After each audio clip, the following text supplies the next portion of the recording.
This is WMBD News on the Record. Good evening and welcome to WMBD News on the Record. I'm Cameron Maine. It's where local leaders get candid and break down issues on the record. Across central Illinois, residents are finding themselves with higher bills in their mailboxes. From utilities to property taxes, how are people being affected and what could be the potential solutions? We have Illinois House Republican Minority Leader Tony McCombie to discuss these issues. Representative McCombie, thank you so much for coming on. Appreciate it. Thanks for having me. So, energy bills. Why are they so expensive? What happened?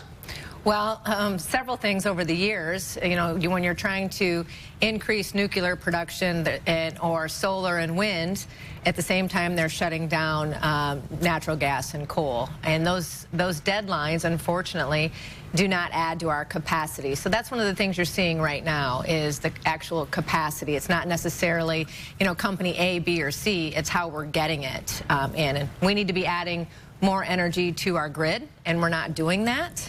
And that's where you see the higher costs. Yeah, a bit of a supply and demand issue. Sure. When we have data centers coming in and we need more supply coming in. So what are some of the proposals at the state, at the state level, proposals that could help kind of reduce utility costs that Republicans are in favor of? Well, the most obvious one is to either end or extend the dates for the shutdown for coal and natural gas.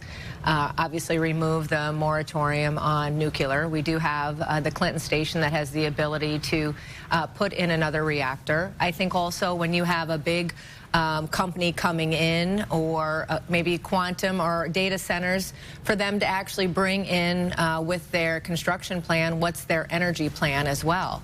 The energy bill that came forward in May was extremely terrifying.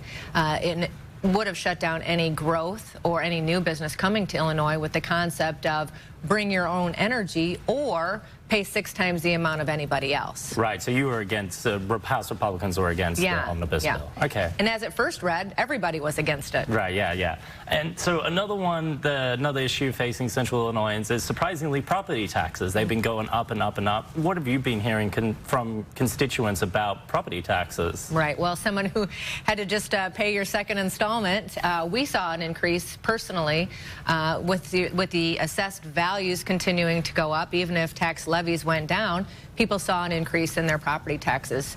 There's several things that we could do as a state to help with property taxes, and one of that would be to stop putting unfunded mandates on whether it's schools or our municipalities, and that's a big way that the state of Illinois can certainly help. What's an unfunded mandate?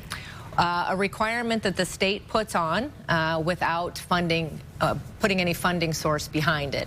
So the only way, for example, a school, if we put in, you know, something that may be legitimate for life and safety for the children, for example, if we put this mandate on them and not put any money behind it, they have to raise the property taxes, which is already the majority of our tax bill now. Right, okay, so it would be kind of reforming how that works instead of reducing the state level required for property taxes to help some of these schools. Yeah, and I think it's always, it seems to be when you're, and it'll be interesting to hear what the gentleman says later this afternoon, but when you're looking at tax reform, you should be looking at it in a holistic approach, not just a piecemeal. You know, we talk about the estate tax, lowering the corporate income tax, looking at the sales tax, double tax on the gas tax. I mean, there's so many different things that we could do as a state that would lower the cost immediately. However, my colleagues on the other side of the aisle are not interested in those. And, you know, talking about property taxes, they are very important to keep some of these places, you know, up and running.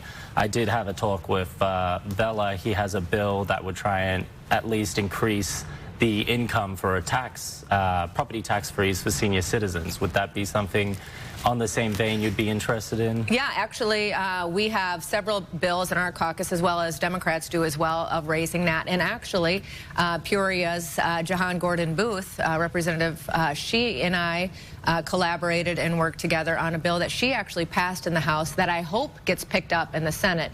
And that raises the level of income, but then also puts cost of inflation on that for seniors. That's certainly one, we supported that, and that's certainly an avenue that would be immediately helpful to our seniors, who unfortunately are seeing the highest burden of when we increase taxes. All right, sweet. Thank you so much for coming on, Representative. Appreciate it. Thank you.